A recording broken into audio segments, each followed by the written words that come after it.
कहानी की शुरुआत एक साधारण अपार्टमेंट कॉम्प्लेक्स से होती है, जहां एडन नाम का एक लड़का शांति से सो रहा होता है। सुबह बिल्कुल सामान्य लगती है, लेकिन तभी एक अजीब और डरावनी आवाज उसे जगा देती है। उसका दिल तेजी से धड़क रहा होता है। वो समझ नहीं पाता कि आवाज कहाँ से आई। वो बिस्तर से उठता है और डरते डरते दरवाजे से बाहर झांकता है, लेकिन गलियारा पूरी तरह खाली होता है। दिल में डर लिए वो टीवी चालू करता है, लेकिन कोई भी प्रोग्राम नहीं चल रहा होता।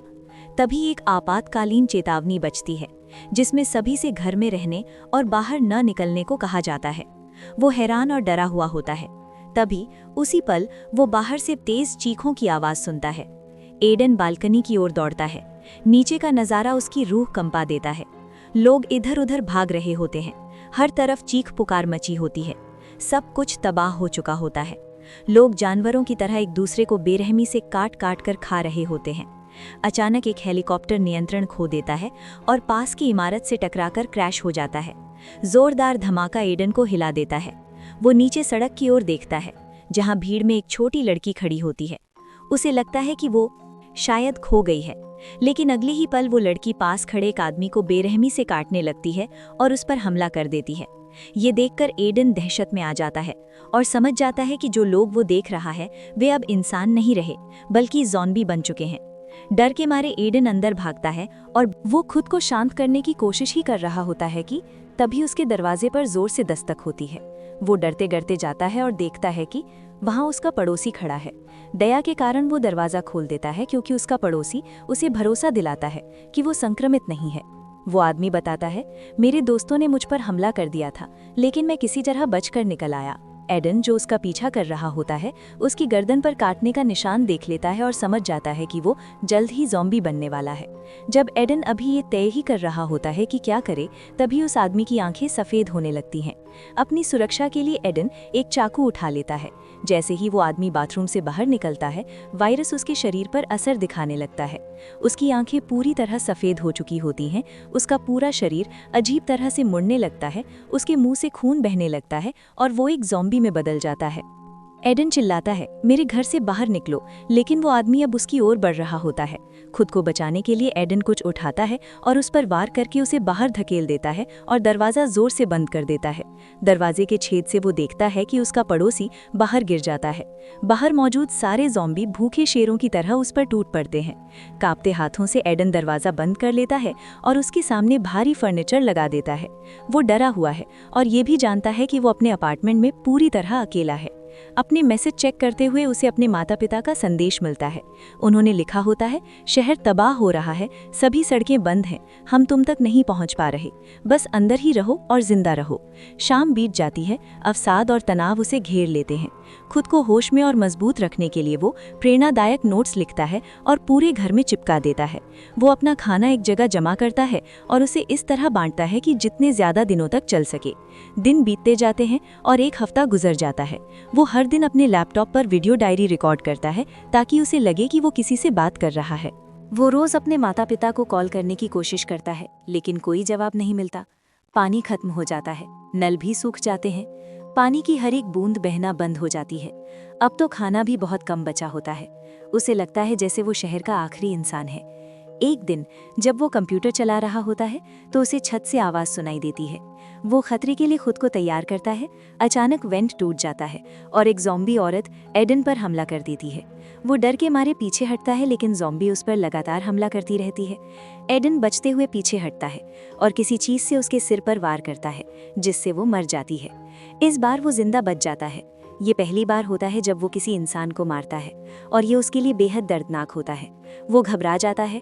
वो लाश को एक तरफ धकेल देता है और वेंट को एक सर्फ बोर्ड से बंद कर देता है। उसे टेप से चिपका देता है ताकि कोई अंदर ना आ सके। मुश्किलें दिन ब दिन बढ़ती जाती हैं और वो गहरे अवसाद में चला जाता है। एक दिन उसका फ़ोन बजता है। ये उसकी माँ का वॉइस मेल होता है। उसके दिल में उम्मीद जागती है। आखिरकार उसकी माँ ने उसे संदेश भेजा था। वो संदेश सुनता है। वो बताती है कि उनके पास ज़ॉम्बी आ गए हैं और उसे नहीं पता कि वे फिर कभी मिल पाएंगे या नहीं।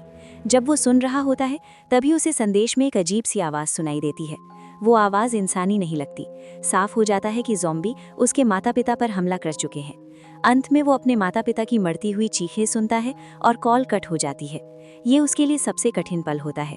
वो कई दिनों से कॉल का इंतजार कर रहा था, लेकिन जब संदेश आया तो वो उनकी मौत की खबर था। एडन जमीन पर गिर पड़ता है। वो जीने की सारी उम्मीद खो देता है। उसने अपना परिवार खो दिया होता है। इसी वजह से वो अपनी जिंदगी खत्म करने का फैसला करता है। वो कैमरा चालू करता है और अपना चेहरा देखता है, जो पूरी तरह थका हुआ होता है। वो रिकॉर्डिंग शुरू करता है और कहता है, मैंने बहुत कोशिश की, लेकिन अब मुझ में हिम्मत नहीं बची। पानी खत्म हो चुका है, खाना भी लगभग खत्म है, बिजली भी नहीं है, और भूख प्यास से मरने से अच्छा है कि इसे अभी खत्म कर दूं। वो वीडियो बंद करता है, रस्सी से फंदा बनाता है और कुर्सी पर चढ़ जाता है, लेकिन अपनी जान लेने से पहले उसकी नज़र सामने वाली खिड़की पर पड़ती है। सामने वाली इमारत में एक लड़की होती है, एक जिंदा इंसान, ज़ॉम्बी नहीं। उसे देखकर एडन को ऐसा लगता है जैसे उसे नई जिंदगी मिल गई हो। उसी पल एडन अपना फैसला बदल लेता है और नीचे उतर जाता है। जल्दी में उतरते समय उसका गला लगभग घुट जाता है। खांसते हुए वो खिड़की की ओर दौड़ता है। लड़की उसे देख लेती है। पहले तो लड़की सोचती है कि एडन ज़ॉम्बी है, इसलिए वो पर्दा खींच लेती है, लेकिन एडन के अंदर उम्मीद जाग चुकी होती है। वो अगले दिन तक खिड़की के पास बैठा रहता है, लड़की का इंतजार करते हुए। जैसे ही वो दिखाई देती है, एडन कागज पर हाय लिखता है। लड़की समझ जाती है कि एडन ज़ॉम्बी नहीं है। वो भी वैसा ही महसूस करती है। वो भी खुशी से हाय लिखती है और यहाँ 42 दिनों बाद दोनों मुस्कुराते हैं। एक दिन वे लिख लिख कर बात करते हैं। लड़की का नाम ईवा होता है। ईवा एडन से पूछती है कि क्या उसके पास खाना है।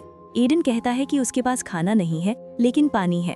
कुछ दिन बीत जाते हैं और एक दिन जोरदार बारिश होते हैं। एडन पानी देखकर बेहद खुश हो जाता है। वो कंटेनर बालकनी में रख देता है ताकि पानी इकट्ठा कर सके। हफ्तों बाद वो नहाता है।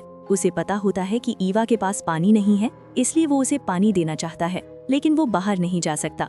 काफी सोचने के बाद उसे एक तरकीब सूझती है और वो कपड़ों को बांधकर रस्सी बना लेता है। वो रस्सी को गोला बनाकर ईवा की तरफ फेंक देता है। जैसे ही ईवा उसे पकड़ती है, एडन उसी रस्सी के जरिए पानी भेजता है, लेकिन जैसे ही बोतल रेलिंग से टकराती है, तेज आवाज गूंजती है जो ज़ॉम्बियों को आकर्षित कर लेती है। रस्सी देखकर ज़ॉम्बी इमारत पर चढ़ने लगते हैं और एडन ये सब देखता है। ईवा को बचाने के लिए एडन ज़ॉम्बियों का ध्यान भटकाने के लिए एक बोतल फेंकता है और वो सफल हो जाता है। ज़ॉम्बियों का ध्यान अब एडन की ओर हो जाता है और एक ज़ॉम्बी उसकी तरफ चढ़ने लगता है। एडन एक बेसबॉल बैट तैयार रखता है। जैसे ही ज़ॉम्बी उसके पास पहुंचता है, एडन उसके सिर पर जोर से वार करता है, जिससे वो मर जाता है। वे ज़ॉम्बियों से बच तो जाते हैं, लेकिन समस्या वही रहती है, उन्हें भूख लगी है। एडन जानता है कि अगर वो खाना नहीं ढूंढेगा तो मर जाएगा। अगर वो खाने के लिए जोखिम उठाए तो शायद बचने का मौका मिल सकता है। ये सोचकर वो आखिरकार 45 दिनों बाद घर से बाहर निकलता है। वो चारों ओर देखता है और उसे कोई ज़ॉम्बी नहीं दिखता। वो अपने पड़ोसी की लाश देखता है। वो जल्दी से उसकी जेबें टटोलता है ताकि घर से खाना चुराने के लिए चाबियां मिल जाएं। लेकिन तभी ज़ॉम्बियों का एक झुंड आ जाता है। एडन समझ जाता है कि उसके पास समय नहीं है। वो अपने अपार्टमेंट में वापस नहीं जा सकता। बचने के लिए वो लाश के पास लेट जाता है, अपने ऊपर एक और लाश डाल लेता है और मरे होने का नाटक करता है। पुरानी लाश की बदबू से ज़ॉम्बियों को लगता है कि एडन मर चुका है, इसलिए वे उसे नज़रअंदाज कर आगे बढ़ जाते हैं और उसकी जान बच जाती है। ज़ॉम्बियों के जाने के बाद वो उठता है और पड़ोसी के घर में घुस जाता है। वो देखता है कि बिस्तर पर एक लाश पड़ी है। वो ये नहीं जांचता कि वो ज़ॉम्बी है या नहीं, इसलिए सीधे रसोई में चला जाता है। खाना देखकर उसकी खुशी का ठिकाना नहीं रहता। वहाँ ढेर सारा डिब्बा बंद खाना और पानी होता है। वो जल्दी जल्दी सामान पैक करने लगता है, तभी अंधेरे से कोई उस पर हमला कर देता है। जिसे वो लाश समझ रहा था, वो ज़ॉम्बी होता है। खुद को बचाने के लिए एडन उसके सिर पर लैंप मारता है, लेकिन वो ज़ॉम्बी इतनी आसानी से नहीं मरता। वो फिर से हमला करता है और एडन बचने के लिए झुक जाता है। इस बार उसे हर हाल में ज़ॉम्बी को मारना होता है, वरना वो संक्रमित हो सकता है। वो एक आइस पिक उठाता है और पूरी ताकत से ज़ॉम्बी पर वार करता है, जिससे वो मर जाता है। आखिरकार एडन सामान लेकर घर लौट आता है। उसे एहसास होता है कि ज़ॉम्बी ने उस पर हमला किया था। क्या उसके शरीर पर कोई चोट या काटने का निशान है? जांचने के बाद वो खुद को साफ करता है। खाने के साथ साथ उसे 2 वॉकी टॉकी भी मिलती हैं। वॉकी टॉकी उसे खाने से भी ज्यादा खुशी देती हैं, क्योंकि वो अकेला है और उसे किसी से बात करने की जरूरत है। वो सब कुछ छोड़कर रस्सी के जरिए एक वॉकी टॉकी ईवा को भेज देता है। उस रात वे पहली बार बात करते हैं और दोनों कई समय बाद किसी इंसानी आवाज को सुनते हैं। वे बेहद खुश होते हैं। एडन खुद को जिम्मेदार महसूस करता है। वो अपने और ईवा के लिए खाना इकट्ठा करने का फैसला करता है और जिप लाइन के जरिए उसे पहुंचाने लगता है। आज उसे एक नया रास्ता सूझता है। वो सोचता है क्यों ना वेंटिलेशन डक्ट के जरिए दूसरे अपार्टमेंट में जाया जाए। ये सोचकर वो दूसरे अपार्टमेंट में जाता है और वहाँ ढेर सारा खाना देखकर खुश हो जाता है। वो वॉकी टॉकी पर ईवा को बताता है। ईवा खुश होती है, लेकिन उसे कहती है तुम्हें वहाँ नहीं जाना चाहिए था।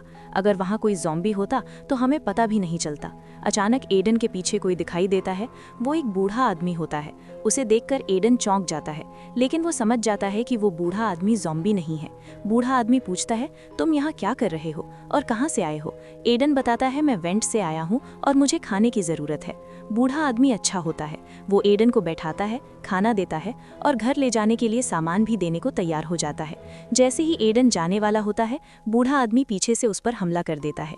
जब एडन की आंख खुलती है तो वो एक कमरे में होता है। सामने एक बिस्तर होता है। उसके सामने एक ज़ॉम्बी औरत होती है जो उस पर हमला करने की कोशिश कर रही होती है। बूढ़ा आदमी बैठकर ये सब देख रहा होता है।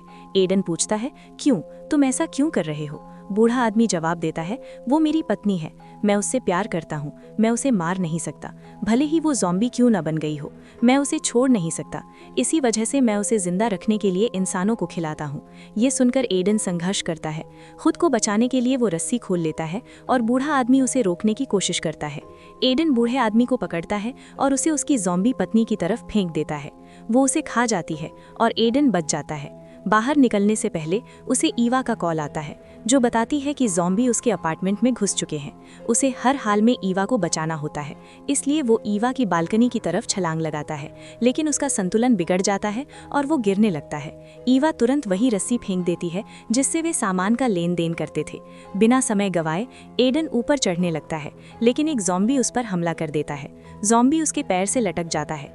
वो भी ऊपर चढ़ सकता था। एडन ईवा को चिल्लाकर कहता है। ऊपर जाने के बजाय वो नीचे वाले अपार्टमेंट की तरफ झूलता है और रस्सी काट देता है। वो ईवा से नीचे कूदने को कहता है।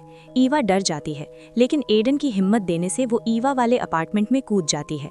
आखिरकार वे आमने सामने मिलते हैं। वे बेहद खुश होते हैं। एडन कहता है कि यहाँ बहुत शोर है, ज़ॉम्बी जल्दी आ जाएंगे और उन्हें यहाँ से निकलना होगा। वे भागते हैं और बहुत सारे ज़ॉम्बियों का सामना करते हैं। वे किसी तरह एडन की बिल्डिंग तक पहुँच जाते हैं, लेकिन तभी आफत आ जाती है। ईवा अंदर चली जाती है, लेकिन एडन पर ज़ॉम्बी हमला कर देते हैं। एडन अपने बेसबॉल बैट से ज़ॉम्बियों से लड़ता है, उन्हें मारता है और अंदर आकर रो पड़ता है। वो खून से लथपथ होता है। वो उससे कहता है मुझे मार दो, मैं जल्द ही ज़ॉम्बी बन जाऊंगा। वो बालकनी की ओर जाता है और अपनी शर्ट उतार देता है। वो बालकनी से कूदने ही वाला होता है कि ईवा उसे रोक लेती है और कहती है एडन तुम ठीक हो, वहाँ कोई काटने का निशान नहीं है, ये सिर्फ ज़ॉम्बियों का खून है। दोनों जिंदा होते हैं। वे बेहद खुश होते हैं। एक दूसरे को सुरक्षित देखकर उनके दिल में फिर से जिंदगी की उम्मीद जाग जाती है। लेकिन इससे पहले कि वे अपनी मुलाकात का जश्न मना पाते, बाहर फिर से ज़ॉम्बियों की आवाज़ें आने लगती हैं। वे जल्दी से दरवाजे के सामने फ्रिज रख देते हैं।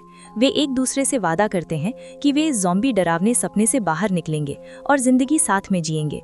वे एक दूसरे को गले लगाते हैं और फिल्म उनके फिर से मिलने के साथ खत्म हो जाती है।